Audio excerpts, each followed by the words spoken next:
Everyone in Okafor Street knew 3 things about Mama Kudi. She woke before the sun, she prayed louder than a church bell, and her pepper soup could raise the dead. What they did not know, what she had guarded like a secret, the way other women guard their age, was the 4th ingredient. Not crayfish, not uziza leaf, not the smoked catfish that she sourced from a particular widow in Oguta who swore her fish were caught at moonrise.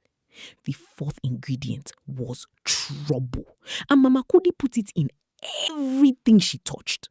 She would protest this, of course. She protested everything with the vigor of a woman who believed that silence was for the dead and indifference was for people who had never truly lived. If you told her that her pepper soup caused trouble, she would clap her hands 3 times in that particular way she had, the way that meant she was offended and also a little bit pleased. And she would say, trouble? Me? I am a woman of God. I go to church twice on Sundays. And she did. Twice on Sundays, once on Wednesdays, and occasionally on Fridays when the spirit moved her, or when she wanted to avoid the market women who had not yet forgiven her for last September's incident. The September incident had started, as most things in Mama Kudi's life started, with the best of intentions. Her son Emeka had come home from Lagos with a suitcase, a crease in his forehead that had not been there before, and a woman named Adaeze. Adaeze was pretty in the particular way that made Mama Kudi's left eye twitch. Tall, light-skinned, with the kind of quiet that some mothers mistake for depth and others mistake for contempt. Mama Kudi was not yet sure which he was. She was, however, completely sure that the girl had eaten a full plate of her jollof rice and said nothing. Not a word. She had cleaned the plate and looked at Emeka and smiled. She didn't comment on the food. Mama Kudi reported to her neighbor, Mama Tunde, the following morning, pressing her voice low in the way that actually made it carry further. She cleaned the plate like a person who was hungry and said nothing. Emeka, did you not teach her to speak? Mama, Emeka had said, his crease deepening. Not everything requires a comment.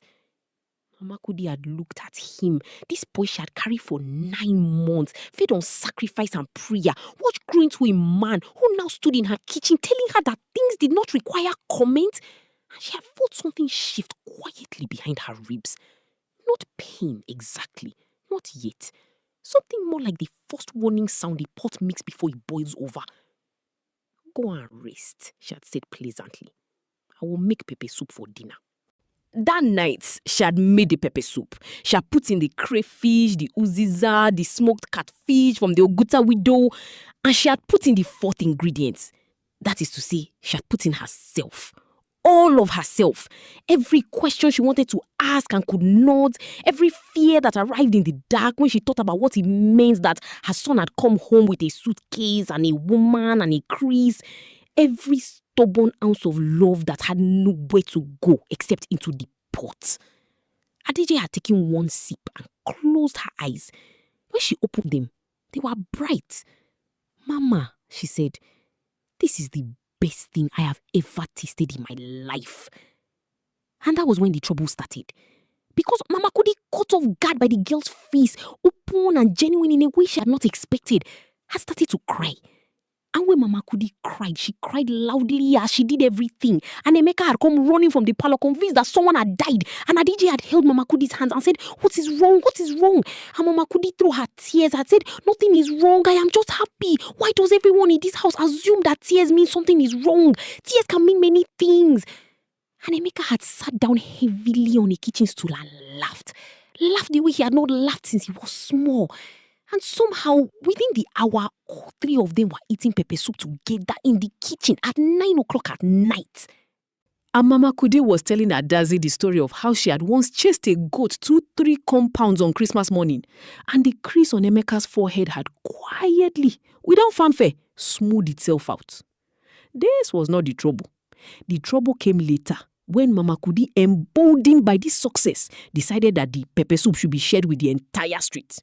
She had packed the soup into 6 containers the following Saturday morning and gone door to door down Okafor Street, pot in hand, a woman on a mission from God. Or so she told herself. If pressed, she might have admitted that she was also, in a small way, conducting a survey. She wanted to see their faces when they tasted it. She wanted to know that she still had it, that the thing she had, that fourth ingredient, still worked. At Mama Tunde's house, the soup caused Mama Tunde's husband to put down his newspaper, look up at his wife and say, "Why don't you cook like this?" Which was precisely the kind of remark that Mama Kudi had not intended, but could have, if she were being honest, anticipated. At the house of the Okonkos, the soup caused their teenage son to say that he wished Mama Kudi were his mother, which made his own mother put her spoon down in a way that suggested the spoon was standing in for something else entirely. At the Naji's compound, something more complicated happened. Chief Naji, who had not spoken to his brother Festus in 11 years over a land dispute, was eating the soup when Festus happened to walk past. And something, the soup, the memory, the particular mercy of that afternoon, made Chief Naji call out, "Festus, come and eat." Festus had stopped. He had looked at his brother the way you look at something you are afraid might disappear if you move too quickly. Then he had come and sat down, and the two brothers had eaten pepper soup in silence. And by the time the pot was empty, they had not resolved 11 years, but they had sat together, which was more than anyone on Okafor Street had expected to see before they died. This was the story that spread. This was the story that turned into the story that caused the market women, those formidable arbiters of neighborhood truth, to look at Mama Kudi's pot with a kind of reverence that made her uncomfortable, which was saying something because Mama Kudi was not often uncomfortable. "They are saying you have put something in your soup," Mama Tunde told her, lowering her voice to the kind of register that meant something serious. "I have put crayfish, uziza, and smoked catfish from Oguta," Mama Kudi said. "They are saying it is not only that."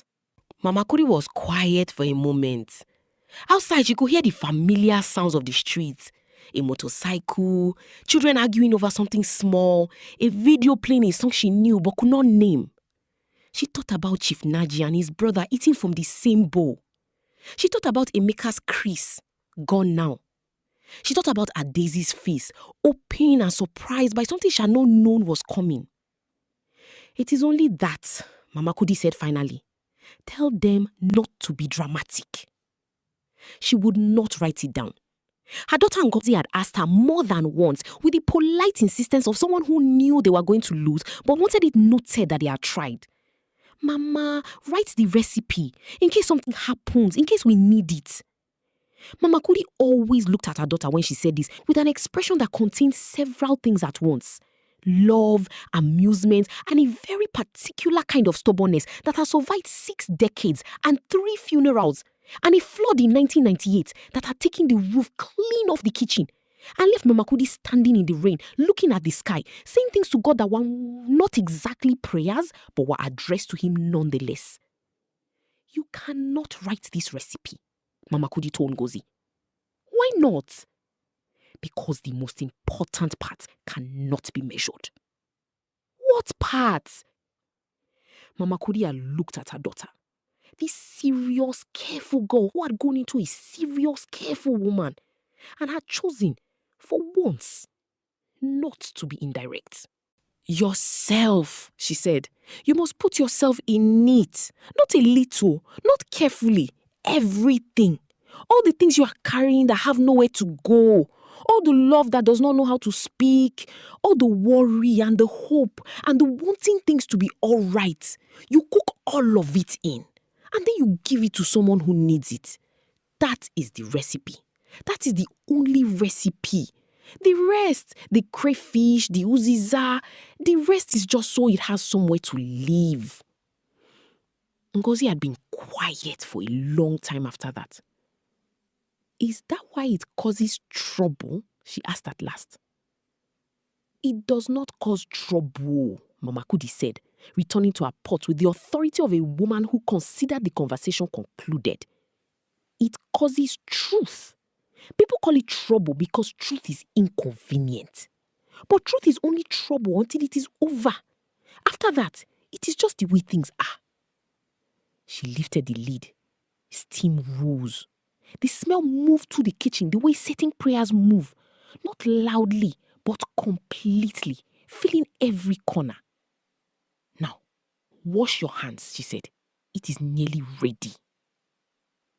Years later, long after Emeka and Adaeze had married and moved to Abuja and produced two small, determined children who had Mama Kudi's clapping hands and their father's eyes. Long after Chief Naji and Festus had quietly, without ceremony, resolved the matter of the land. Long after Mama Tunde's husband had learned to keep certain observations to himself, people on Okafor Street would still talk about Mama Kudi's pepper soup. They would not always be able to say exactly what it had done, not precisely. They would gesture with their hands when they tried to explain it, which is the gesture people make when language is not quite enough and they must borrow something from the body instead. They would say things like, "It just did something," or "You know how some food you eat and you feel you can face things? It was like that." Or simply, "I don't know, it was just soup, but it wasn't just soup." Mama Kudi, if she had them, would shake her head and clap her hands 3 times, offended, a little pleased, and say that they were all being dramatic, which was her way of saying that they were right, but she did not want them to get too comfortable with being right.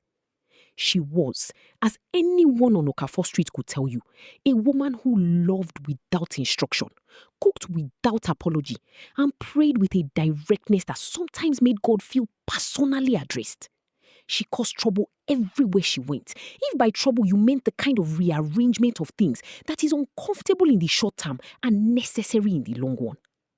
Her pot sat on the fire every morning at 5:30, the way it had always sat, the way she prayed it would always sit. And into it she poured the crayfish, the uziza, the smoked catfish from Oguta, and herself, all of herself, without measure, without reserve, into the ordinary, extraordinary act of feeding the people she loved. The pot never lied. It could not. It only ever told you what you gave it. And Mama Kudi, for all her noise and her clapping and her twice on Sunday church attendance, gave it everything. Which was why the soup tasted the way it did. Which was why it always caused trouble. Which was why, if you ate it, you could not go back to being who you were before.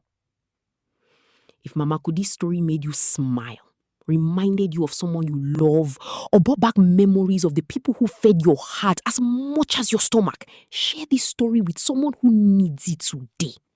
And if you enjoy African stories filled with wisdom, humor, family, and the unforgettable characters that make our community special, subscribe to Motherland Tales and join us for more stories from across the motherland. Tell us in the comments, who is the Mama Kudi in your life? Because sometimes the most powerful recipes are not written in cookbooks. They are written in the lives of the people who taught us how to love. Subscribe to Motherland Tales for more unforgettable African stories.